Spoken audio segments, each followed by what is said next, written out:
Hey guys, it's Andy.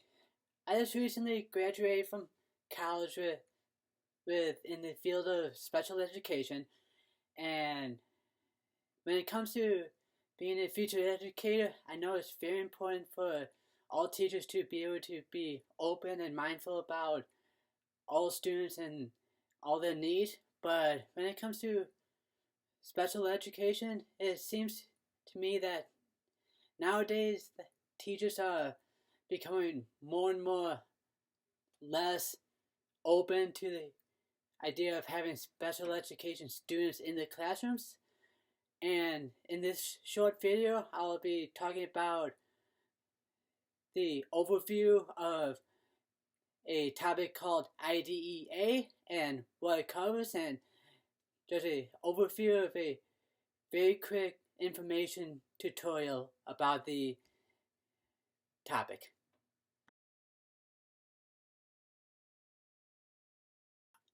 IDEA is a government-based law that stands for the Individuals with Disabilities Education Act that was first enacted in 1975 and later on revised in 2004. And this law requires schools to serve the educational needs of eligible students with disabilities, meaning if a teacher, paraprofessional, or even a neighbor, if someone believes that a child is in need of special education, whether it be because of a hearing impairment or a reading delay or a speech delay, that student is obligated to be evaluated or re-evaluated for special education. Therefore, the student is able to receive the special education accommodations that is needed for the student to be able to succeed in his or her own school and education. But just because someone believes that a student should be in special education doesn't always mean that the student is eligible under IDEA to be in a special education classroom. So, but overall, if a student is in special education under IDEA, the student is protected by this law to be able to receive a free and appropriate public education, or FAPE.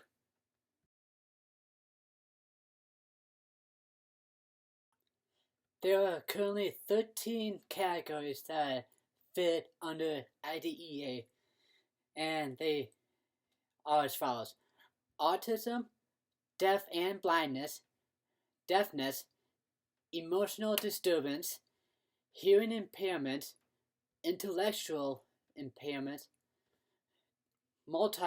multiple disabilities, orthopedic impairment, with the biggest example being cerebral palsy, specific learning disabilities, which can include diabetes, epilepsies, or some kind of heart condition, speech or language impairment, traumatic brain injury, which always happen either during the actual birth process or more than likely after birth, and visual impairment.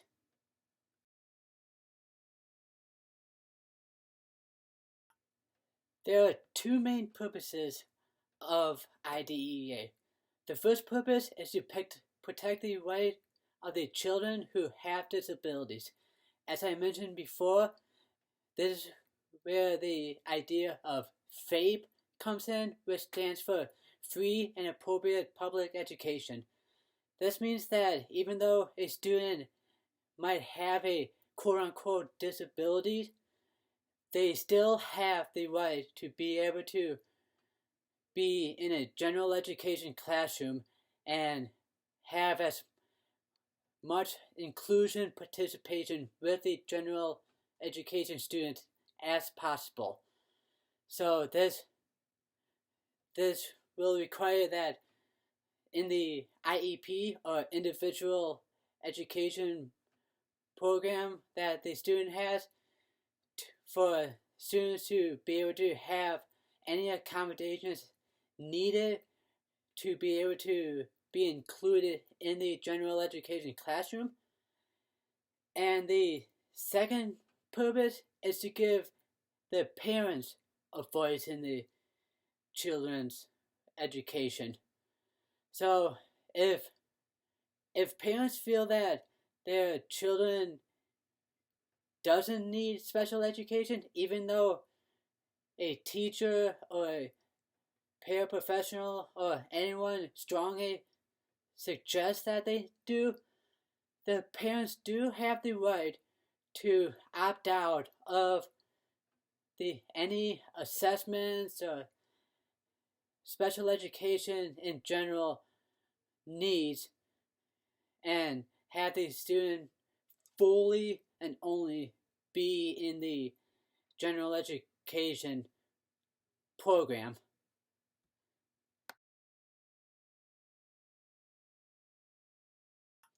Thanks for watching, you guys. I hope this informational video was very helpful for you.